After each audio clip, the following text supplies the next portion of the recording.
Game week 3 in the books. And just like that, I don't know, it was a topsy-turvy. I hope you went well. I hope you got the scores you were after. But let's get stuck right into it, shall we? Let's not stuff around no more. It was an up and down week for me. In fact, taking a look at my team right here, 53 overall this week. So, you know what? I'm happy. It started off great.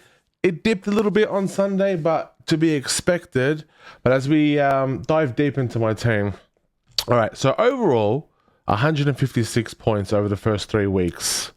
Can't believe the first 3 weeks already over. Like, I hate internationals. Like, mate, it's not even a month of football. Let the game flow.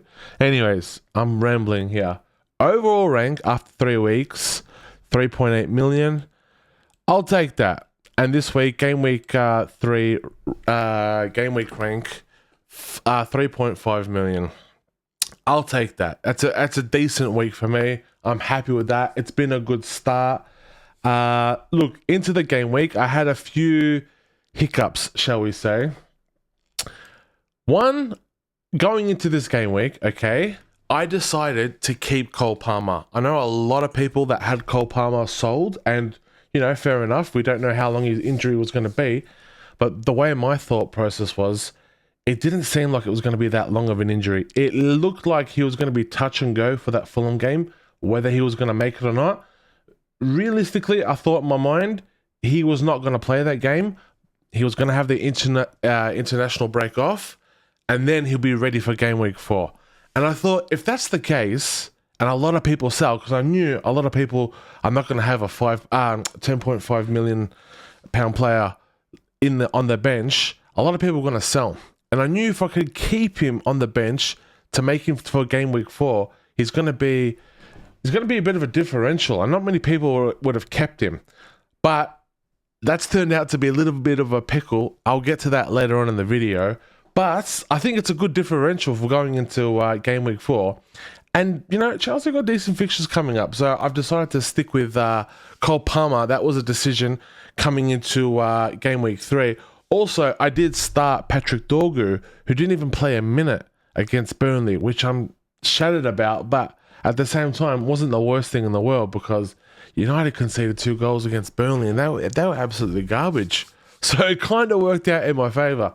So as we take a look at the team, Sanchez in goal, 6 points. What can I say? Chelsea, very, very lucky to get that clean sheet. I'll take it, but I watched that game against Fulham. That should never, ever have been a clean sheet. And it is what it is. We move. All right. Pedro Porro, 4 points. I'll take that, considering Tottenham got done to Bournemouth. I didn't really watch the game. I've got to watch the highlights for that. I'll watch the 30-minute replay. I like to do that for most games during the week to catch up on the games. I'm more of an eye test player. Like, I'm more of when it comes to FPL, I like watching the games, watching the players, seeing how they perform. I do look at data, but I'm not one of these players that are just drilling to data and just looking at stats left, right, center, XG. No. I will sit there and watch the highlights. I don't know where you are, but I can, where we watch the Premier League here, you get the 5-minute highlights, 10-minute highlights, half an hour highlights, or you can watch the full game. Generally, most games, probably like 3 or 4, I'll watch the full games throughout the game week. But if I can't watch that, I'll watch the half an hour highlights on most games. Anyways, again, rambling on here. Apologies for that. I'll do that for the Tottenham. But by all accounts, Bournemouth were pretty good. They deserved a victory, what I heard. But yeah, anyways, Anderson against Chelsea, 3 points. And I'll take that because he came in for Patrick Dorgu, who didn't even play. So, you know, gained 3 points there. Lucky with that. Nico Williams, 1 point. Mate, Forest got absolutely spanked by West Ham at the City Ground. Who's seen that coming? Not me. And to be fair, Nico Williams, he's been disappointing so far this season, hasn't he? What's he up? 3 games. He has got 4 points.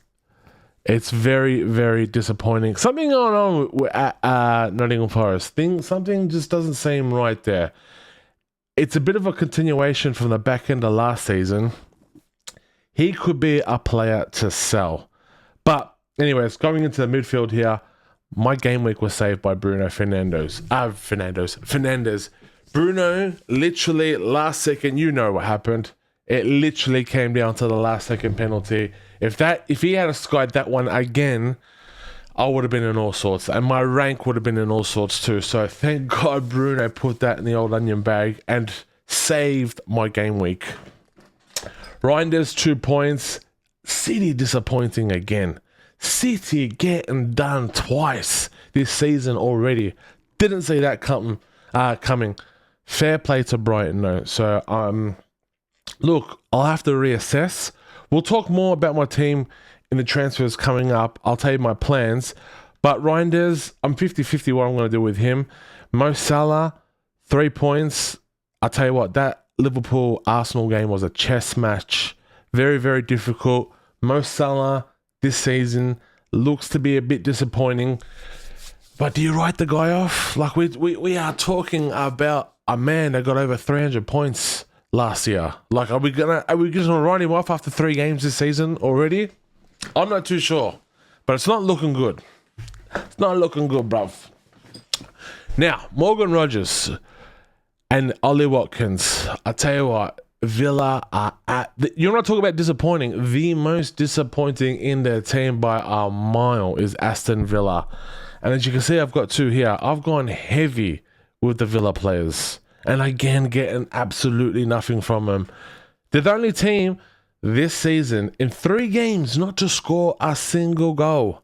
Very, very concerning. What I will say about Morgan Rogers is that was a poor game on the weekend. That was a very, very, very poor game. But what I will say is I do like his positioning. He is literally playing right behind Ollie Watkins. And whenever the ball gets played into the box, he is right there. He will get chances if Emery can turn things around. Look, a lot of people are selling Morgan Rogers and Watkins. And you know what? Fair enough. That's up to you. But I'll get to what I'm going to do in a second. Anyways, so yeah, that was disappointing. João Pedro, 9 points, literally carrying my team this season. If there's one pick that I've absolutely nailed this season, is João Pedro. He has been on form. And what a buy he is as well. 3 bonus points this weekend. 26 points so far this season after 3 games. You know what's funny? After the first game of the season against Crystal Palace, everyone was like, he's overrated. He's not going to get game time. And why do we pick him? Next minute, everyone's using wildcards to bring him in. So this is how fickle this game could be. But if there's one good thing I've done so far this season is pick João Pedro. And then I had Mark Guehi coming off the bench for Sunderland because Cole Palmer got injured. So yeah, so pretty much that is my team. Now, so far this season, I haven't made a single transfer. So 3 game weeks, I've got 3 trades up my sleeve going into game week 4. All right, so let's talk about my conundrum. Okay, so this is what I'm looking at. So as you can see here, highlighted in red, too many players selected from Chelsea. Yes, I have fallen victim to Mark Guehi's transfer from Sunderland to Chelsea because I got Sanchez in goal, Chelsea. I've got Cole Palmer. I've got João Pedro. And now I've got Mark Guehi. So I thought I did an amazing thing, trying to be calm, trying to be collected. Don't trade out Cole Palmer. Because that's the other thing too. There's a lot of injuries so far this season. I didn't want to rush to making a decision when I didn't have to. So to come into now game week 4, 3 trades up my sleeve, I am forced my first trade to sell one of these Chelsea players. Now, I'm not too sure what I'm going to do going into game week 4. I'll make another video by the end of the international break. before we start Game Week 4 to finalize what I'm going to do. But you know what, lads? I'm thinking about making a sideways move for Mark Guayu so far right now, because I don't want to sell Sanchez, because to be fair, there's not many other good keepers around. The best other option I could go is Vicario for Tottenham, but I don't want a Tottenham goalkeeper. They lead goals for fun. Like I said, I heard that I got to watch the Bournemouth game, but apparently Bournemouth could have easily scored 3 or 4 goals in that game. They looked leaky. I know they've got a couple clean sheets so far. But I know Chelsea have a good defense, even though they've got their own injuries in defense. But yeah, Sanchez I want to keep. Cole Palmer, I can't sell Cole Palmer now. If I didn't sell him last week, why am I going to sell him now? He's my differential. The whole reason I'm in this mess is because of Cole Palmer. I've committed to this mess, so maybe it is an option to, like, maybe I just got to hold my hand up and say, look, I got that wrong, holding him on for too long, and maybe I should sell him, because there's a lot of value in the midfield this season. There's a lot of good midfielders this season that are cheap in the midfield. I don't know. Someone off Cole Palmer, mate. You know what it is? I remember selling. I remember a lot of people sold Cole Palmer very early in the season last season, and he went and bagged 4 goals. I can't remember who was that against. Was it West Ham? Anyways, 4 goals in a single game. He can do that, Cole Palmer. We're seeing him at the Club World Cup against PSG. Although we do know his form in the back end of last season was atrocious. I'll hold my hand up and say I know that. But the quality of Cole Palmer, mate, how could you doubt him? Anyways, I'm thinking about keeping him. And João Pedro, come on, mate. No chance I'm selling Cole Palmer. I mean, João Pedro. So, I don't know. I'm thinking about doing a sideways move to Mark Guayu. Just literally sell him for another 4.5 striker and take the loss and move on. And literally rectify that in the wild card. Probably, I'm not too sure yet when I'm going to plan my wild card. But yeah, those 3 Chelsea boys, I don't feel like I really want to sell. So that's the predicament I'm in. I'm not too sure what I should do. What do you recommend I do? And if you're in this pickle as well, because I know a few people are in this predicament, what are you going to do about it? Let me know. All right, so over the next few nights, I'm going to watch highlights of all these games, the extended half-an-hour highlights, and get back to you and tell you who's on my radar, tell you who I'm thinking about transferring in before Game Week 4, or even, I know this sounds stupid, I haven't even made a transfer so far this season. Maybe I could roll to Game Week 4 as well. That is definitely an option. I know Game Week 6, I really want to bring in Haaland, but now that Isak signed Liverpool, how's he going to look? I'm not too sure. But yeah, let me watch the rest of these games this week and get back to you about a strategy that I'm looking to implement, players I'm looking at, who's on my watch list, who I'm thinking about transferring out, the situation I'm in, and yeah. So yeah, if you like this video, do us a favor, hit the thumbs up button. My name is Curtis. Thanks for following me on this journey. And if you like the content, do us a favor, hit the subscribe button. But until next time, take care.